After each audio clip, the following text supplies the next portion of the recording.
నమస్తే. మహాశివరాత్రి పర్వదినాన్ని పురస్కరించుకొని పటాన్చెరు నియోజకవర్గం బీరంగూడలోని భ్రమరాంబ సహిత శంభులింగేశ్వర ఆలయం అంగరంగ వైభవంగా ముస్తాబవుతూ ఉంది. 3 రోజుల పాటు ఇక్కడ మహాశివరాత్రి వేడుకలు వైభవంగా నిర్వహించేందుకు ఆలయ నిర్వాహకులు అన్ని ఏర్పాట్లను పూర్తి చేశారు. ఈరోజు మొదటి రోజు ప్రత్యేక పూజతో ఈ మహాశివరాత్రి ఉత్సవాలు అయితే ప్రారంభమయ్యాయి. పూర్ణకుంభంతో పాటు గోపూజ, అదేవిధంగా గణపతి పూజతో ఈ ఉత్సవాలు ప్రారంభమయ్యాయి. మనతో పాటు ఆలయ అర్చకులు ఉన్నారు, ఒకసారి మాట్లాడించే ప్రయత్నం చేద్దాం. ఈరోజు అత్యంత వైభవంగా మహాశివరాత్రి వేడుకలు ప్రారంభమయ్యాయి. ఏ పూజలతో ప్రారంభమయ్యాయి? శ్రీ గురుభ్యో నమః. శ్రీ భ్రమరాంబికా సహిత శంభులింగేశ్వర స్వామి దేవస్థానము బీరంగూడలో నివాసమై ఉన్నది.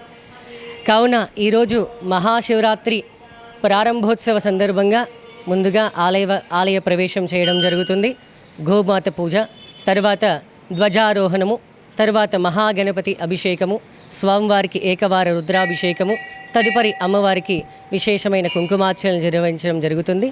తర్వాత ఇక రెండవ రోజు పురస్కరించి స్వామివారికి ఉదయం 2 గంటల నుంచే మహాన్యాసపూర్వక రుద్రాభిషేకాలు ప్రారంభమవుతున్నాయి. తరువాత ఆలయ అర్ధమండపంలో పంచామృత అభిషేకాలు నిర్వహించడం జరుగుతుంది. తరువాత అనేకమైనటువంటి వివిధ దేవతా మంటప ఆరాధనలు జరుగుతాయి. రుద్రహోమాలు, సకల దేవతా హవనంతో పాటు ఆ స్వామివారికి యజ్ఞయాగ క్రతువులు కూడా నిర్వహించడం జరుగుతుంది. ఆ తరువాత ఇక రాత్రి 12 గంటల నిమిషంలో లింగోద్భవ సమయంలో స్వామివారికి అక్కడ కూడా మహాన్యాస రుద్రాభిషేకాలు నిర్వహించడం జరుగుతుంది. తరువాత ఇక 3వ రోజు అంటే ఇక గురువారం రోజున అమ్మవారికి, స్వామివారికి విశేషమైన కళ్యాణోత్సవం నిర్వహించడం జరుగుతుంది. తర్వాత అన్న మహాప్రసాదం కూడా నిర్వహించడం జరుగుతుంది. ఈ యొక్క మహాశివరాత్రి పురస్కరించి ఈ 3 రోజులు అత్యంత ప్రతిష్టాత్మకంగా ఆలయ ధర్మకర్త గారు యాదలి రవీందర్ గారు ఈ యొక్క 3 రోజులకు కావాల్సినటువంటి అన్ని సౌకర్యాలు వాళ్ళు మాకు అందించడం జరిగింది. మేము కూడా ఈ కార్యక్రమాన్ని అత్యంత దిగ్విజయంగా భక్తుల సహకారంతో ముందుకు తీసుకెళ్లాలని మనస్ఫూర్తిగా భగవంతుని ఆశీస్సులు అందరికీ ఉండాలని కోరుకుంటూ విజ్ఞప్తి చేస్తున్నాం. మనతో పాటు ఆలయ నిర్వాహకులు ఆదిల్లి రవీందర్ గారు ఉన్నారు. అతి పురాతనమైన ఆలయం మన పటాన్చెరు నియోజకవర్గం బీరంగూడలో సాధారణంగా మహాశివరాత్రికి బీరంగూడ గుట్టపైకి చాలామంది భక్తులు వెళ్తారు. అక్కడ దర్శించుకున్న తర్వాత ఇక్కడికి వస్తారు. ఒకవేళ బీరంగూడ గుట్టకి వెళ్ళలేని వాళ్ళు ఖచ్చితంగా ఈ శంభులింగేశ్వరుడి దర్శనానికి వస్తూ ఉన్నారు. ఈ ఏడాది ఎట్లా నిర్వహించబోతూ ఉన్నారు, ఏం చెప్తారు? భగవంతుని ఆశీస్సులతో, శంభులింగేశ్వర ఆశీస్సులతో ప్రతి సంవత్సరం లాగానే ఈ సంవత్సరం కూడా పెద్ద ఎత్తున ఈ యొక్క 3 రోజుల కార్యక్రమాన్ని, మహాశివరాత్రి కార్యక్రమాలు తీసుకోవడం జరుగుతుంది.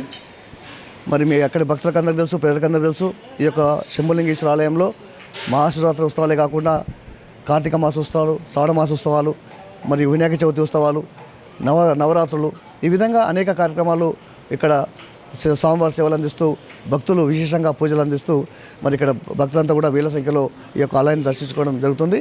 ఈ మహాశివరాత్రి సందర్భంగా కూడా ఈరోజు మరి ఈ యొక్క కార్యక్రమాలు ఈ యొక్క మహాశివరాత్రి సందర్భంగా మరి గోమాత పూజతో, మళ్ళీ ఆలయ ప్రవేశంతో ఈ యొక్క పూజా కార్యక్రమాలు మా అర్చక స్వాములు అయినటువంటి శ్రవణ్ పంతులు గారు, సాంబశివరావు పంతులు మరియు విశ్వేశ్వర పంతులు వీరంతా కూడా మరి యొక్క కార్యక్రమాన్ని ముందుకు తీసుకెళ్తా ఉన్నారు. ముఖ్యంగా వీలాదిగా కీర్తిశేషులు ఆదినారాయణ గారు మరి ఇక్కడ భక్తుల సౌకర్యార్థమై ఈ యొక్క ఆలయాన్ని పెద్దగా బ్రహ్మాండంగా నిర్మించడం, ఈ యొక్క ఆలయాన్ని భక్తుల సహకారంతో మరి ముందుకు తీసుకెళ్లడం, భక్తులకు ఎలాంటి ఇబ్బంది లేకుండా చేయడం మా ధర్మంగా భావించి మరి యొక్క కార్యక్రమాలు చేస్తూ ఉన్నాం. ఈ 3 రోజుల కార్యక్రమాలు కూడా ఈరోజు ప్రారంభమయ్యే కార్యక్రమాలు. మరి రేపు కూడా పెద్ద ఎత్తున పొద్దున్నే 3 గంటల సందే ఈ యొక్క అభిషేక కార్యక్రమాలు స్టార్ట్ అవుతాయి. అలాగే భక్తులకు అందరికీ కూడా రేపు మహాశివరాత్రి రోజు అభిషేకం చేయించుకోవాలనే తపన ఉంటుంది కాబట్టి అందరూ కూడా భక్తులకు ప్రతి ఒక్కరు కూడా గర్భగుడిలో మొదట 3 గంటలకు ప్రారంభమయ్యే యొక్క అభిషేకాలు, ఆ తర్వాత ఈ మండపంలో మరి లింగాకారంలో రూపంలో మరి అభిషేకాలు జరుగుతూ ఉంటాయి. భక్తులు అందరూ కూడా సద్వినియోగం చేసుకోవచ్చు. అలాగే సాయంత్రం పెద్ద ఎత్తున భక్తులు ఇక్కడ రావడం, ఒక్క పొద్దులు ఇవ్వడం, స్వామివారిని దర్శించుకోవడం, తర్వాత సాంస్కృతిక కార్యక్రమాలు, భక్తి గీతాల కార్యక్రమం కూడా పెద్ద ఎత్తున రాత్రి 8 గంటల నుంచి ప్రారంభం అవుతుంది. రాత్రి 2 గంటల వరకు కూడా ఈ యొక్క గీతాల కార్యక్రమం ఉంటుంది. మరియు ముఖ్యంగా లింగోద్భవం కార్యక్రమం అనేది, అభిషేకం అనేది మరి ప్రజలు వాళ్ళ చిరకాల కోరికగా ఈ యొక్క లింగోద్భవాన్ని చూడాలని, అభిషేకం చేయాలని కూడా కోరుకుంటారు. అలాంటి కార్యక్రమం కూడా ఈ దేవాలయంలో జరుగుతూ ఉంటుంది. భక్తులు పెద్ద సంఖ్యలో హాజరై ఆ యొక్క కార్యక్రమాన్ని విజయవంతం చేస్తాం. అలాగే మరి గురువారం నాడు 27 తారీఖు నాడు మరి పెద్ద ఎత్తున స్వామివారి కళ్యాణం ఇక్కడ జరగబోతూ ఉంది. వేలాది సంఖ్యలో భక్తులు ఇక్కడ హాజరవుతారు. అలాగే ఈ యొక్క కళ్యాణం తర్వాత మరి పెద్ద ఎత్తున అన్నప్రసాద కార్యక్రమం కూడా ఇక్కడ భక్తులకు వేల సంఖ్యలో భక్తులకు అందించడానికి ఏర్పాటు జరుగుతూ ఉన్నాయి. అలాగే ఈ యొక్క కార్యక్రమానికి మరి ముఖ్యంగా అటు పోలీస్ డిపార్ట్మెంట్ కానీ ఇటు మున్సిపల్ సిబ్బంది కానీ మరియు హెల్త్ డిపార్ట్మెంట్ వాళ్ళు కూడా ఇక్కడ క్యాంపులు పెడతారు. వాళ్ళు కూడా సహకారం మాకు అందిస్తున్నారు. వారికి కూడా ప్రత్యేక ధన్యవాదాలు. మున్సిపల్ సిబ్బంది కూడా సహకారం అందిస్తున్నారు. వాళ్ళు కూడా ప్రత్యేక ధన్యవాదాలు. మరి ముఖ్యంగా భక్తులు పెద్ద సంఖ్యలో హాజరై ప్రశాంత వాతావరణంలో అందరూ కూడా స్వామివారి దర్శనము మరియు అన్నదాన ప్రసాదము ప్రతి ఒక్కరు కూడా అంటారు కాబట్టి శాంతియుతంగా ప్రశాంత వాతావరణంలో ఈ భగవంతుని దర్శించుకోవాలని, భగవంతుని ఆశీస్సులు పొందాలని చెప్పేసి ఈ సందర్భంగా తెలియజేస్తున్నాం. సరే, మహాశివరాత్రి సందర్భంగా 2-3 విషయాలు మనం మాట్లాడుకోవాల్సిన అవసరం ఉంది. అతి పురాతన ఆలయము. ఈ ఆలయం లోపలికి ఒక్కసారి అడుగుపెట్టి శివుణ్ణి ఏదన్నా కోరికలు కోరుకుంటే కోరికలు తీరుతాయి అని చెప్పి కొన్నేళ్లుగా నేను కూడా ఈ కవరేజ్కి వస్తున్నప్పుడు చాలామంది భక్తులు, మహిళా భక్తులు నాతో చెప్పిన మాట. ఈ ఆలయంలో మాత్రం మీ నాన్నగారి సంకల్పంతో మొదలైన ఈ ఆలయం ఈరోజు ఇంతింతై వటుడింటాయి అన్నట్టుగా ఎప్పటికప్పుడు ప్రతి ఏడాది మంచి ఏర్పాట్లతో భక్తులకు అందుబాటులో ఉండే విధంగా విఐపి ట్రీట్మెంట్ ఉండదు. సామాన్య భక్తుడే ఈరోజు మాకు విఐపి అనే విధంగా ఇక్కడ ఏర్పాట్లు ఉంటూ ఉన్నాయి. ఇట్లా మీ నాన్నగారిని గుర్తు చేసుకోదలుచుకున్నారా?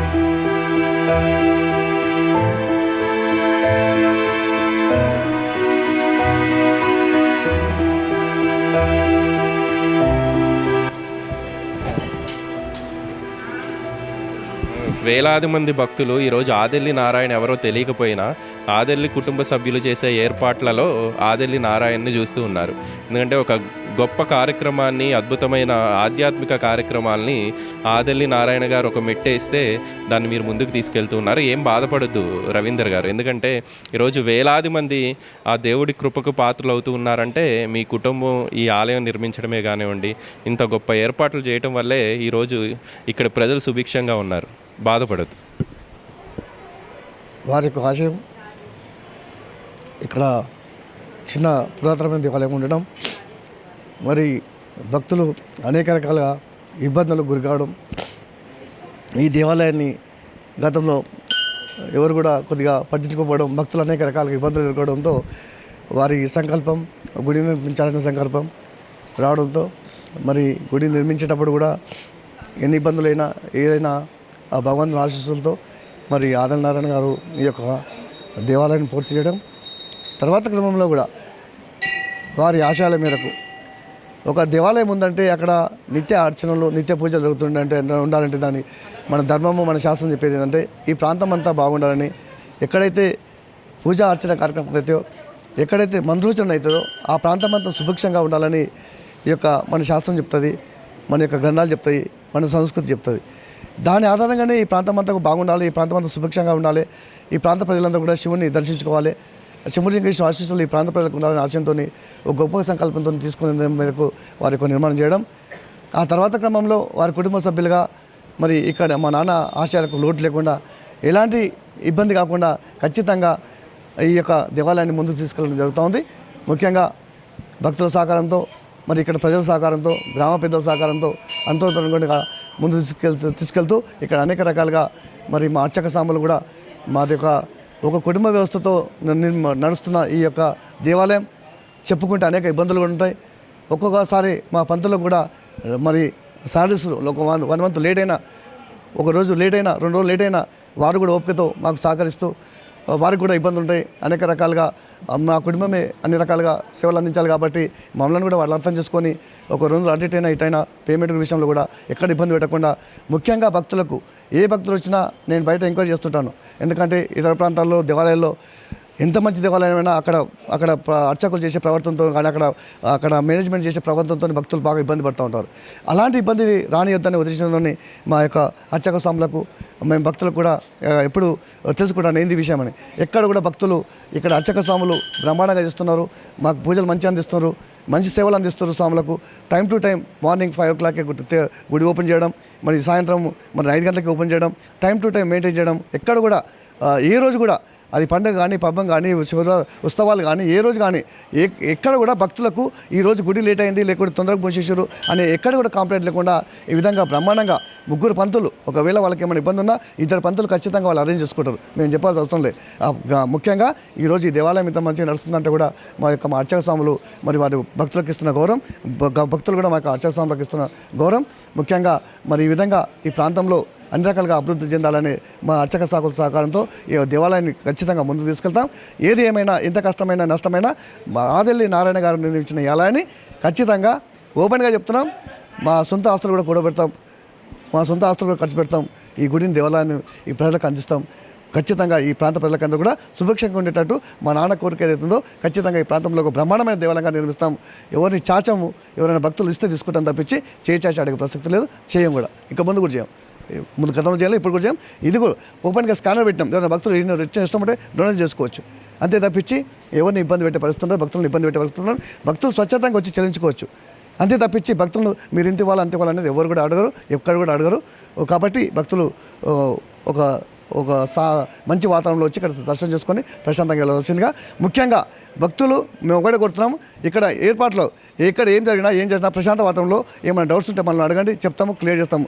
కానీ ప్రశాంత వాతావరణం భంగం చేయకుండా ఒక ప్రశాంత వాతావరణంలో దర్శనం చేసుకోవాలని భక్తులకు అందరూ సూచిస్తున్నాం. చివరిగా ఇందాక మీరు ఒక మాటను గుర్తు చేశారు. మీకేముందో లేదో నాకు తెలియదు, కానీ నేను కూడా 7-8 ఏళ్ల నుంచి జర్నలిజంలో ఉన్నాను, ఈ నియోజకవర్గంలో తిరుగుతూ ఉన్నాను. ఈ చుట్టుపక్కల ప్రాంతాల్లో వందల వేల కోట్లు ఉన్న వాళ్ళు గుళ్ళు కట్టి ఆ గుళ్ళలో ధూపదీప నైవేద్యాలు లేకుండా అట్లా ఉండాల్సిన పరిస్థితులు చాలా ఆలయాలు ఉన్నాయి ఈ నియోజకవర్గే కానివ్వండి, ఈ సంగారెడ్డి జిల్లాలో.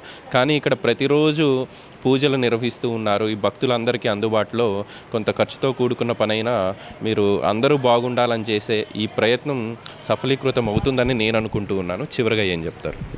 ఖచ్చితంగా మాకు చాలా రకాలుగా ఇబ్బంది వస్తుంది. ఒక శివరాత్రి వచ్చిందంటే 10-11 లక్షలతో కొడుకున్న పని, అది ఏది ఏం కదా అనేది కొద్దిగా ఇబ్బంది అనిపిస్తుంటుంది. అని భగవంతుని సహకారంతో మా పెద్దల ఆశీస్సులతో ఏ విధంగా లోటు లేకుండా అనేక కార్యక్రమాలు అయితే నడిపిస్తాం. ఖచ్చితంగా నేను చెప్తున్నాను కదా, దేనికైనా సీతం ఈ దేవాలయం అభివృద్ధికి, ఈ ప్రాంత ప్రజల అభివృద్ధికి, ఈ ప్రాంత ప్రజలకు ఈ భగవంతుని ఆశిస్తుండడానికి మా కుటుంబం దేనికైనా త్యాగం చేస్తాం. ఖచ్చితంగా ఈ దేవాలయాన్ని అభివృద్ధికి ముందుకు తీసుకెళ్తాం. కొంతమంది స్వచ్ఛందంగా ఇచ్చే భక్తులు ఉన్నారు, లేరని కాదు. మేము ఈ ఆలయం నిర్మించినప్పుడు ఎవరిని అడగలేము, కొంచెం స్వచ్ఛందంగా భక్తులు వచ్చి మేము చేస్తామన్నారు. ఈ గజస్తంభము గోపాల్ రెడ్డి గారు అనే భక్తులు వారు స్వచ్ఛందంగా ముందుకు వచ్చాడు. మేము ఆలయం నిర్మిస్తున్నప్పుడే అన్న మాకు గోపురం గజస్తంభం మాకు అవకాశం ఇవ్వండి, భగవంతునికి మేము మొక్కున్నాం, మేము చేస్తాం, వేరే వాళ్ళకి అవకాశం ఇవ్వద్దు, మీరు కూడా పెట్టొద్దు, మీరు గుడికి ఎంత కట్టుకోండి, మీరు గజస్తంభం మాత్రం మాకు అవకాశం ఇవ్వమని అడిగారు. భక్తుల కోరిక మన్నించాం మేము, వారి కోరిక మేరకు గోపాల్ రెడ్డి గారి కోరిక మేరకు గజస్తంభం పెట్టించారు. అలాంటి భక్తులు స్వచ్ఛందంగా వాళ్ళ మొక్కులు ఉంటాయి, వారు ఎవరైనా వస్తే కాదని లేవు, వాళ్ళ కోరిక మేరకు చేస్తాం. రేపు జరగబోయే హోమం ఈ ప్రాంతం అంతా సుభిక్షంగా ఉండాలని పెద్ద ఎత్తున హోమం జరగబోతున్నది. కళ్యాణం ఉంటుంది, భక్తులు స్వచ్ఛందంగా హోమంలో పాల్గొనవచ్చు. ఇక్కడ టికెట్ తీసుకొని తర్వాత భక్తులు సోమవారం కళ్యాణం ఉంటుంది, కళ్యాణంలో పాల్గొనవచ్చు. భక్తులు అందరిది గుడి, భక్తులు అన్ని కార్యక్రమాల్లో ఖచ్చితంగా పార్టిసిపేట్ చేయడానికి భక్తులందరూ కూడా అవకాశం ఉంది. స్వచ్ఛందంగా వాళ్ళు చెల్లించుకోవచ్చు, ఎవరిని అడగం. స్వచ్ఛందంగా భగవంతునికి చెల్లించే మొక్కులను మేము కాదనలేము, అలాగని ఎవరిని అడగలేము. ధన్యవాదాలు. మళ్ళీ 3వ రోజు ఈ ఉత్సవాలు పూర్తయిన తర్వాత మీతో ఒకసారి మాట్లాడే ప్రయత్నం చేస్తాను. ఈ 3 రోజుల పాటు దిగ్విజయంగా మహాశివరాత్రి వేడుకలు ఎటువంటి ఆటంకం లేకుండా జరగాలని ఖచ్చితంగా ఆ మహాశివుడు జరిపిస్తాడన్న నమ్మకంతో నేను సెలవు తీసుకుంటున్నాను. వీడియో జర్నలిస్ట్ సంజితో గోపికృష్ణ, న్యూస్ 16, బీరంగూడ.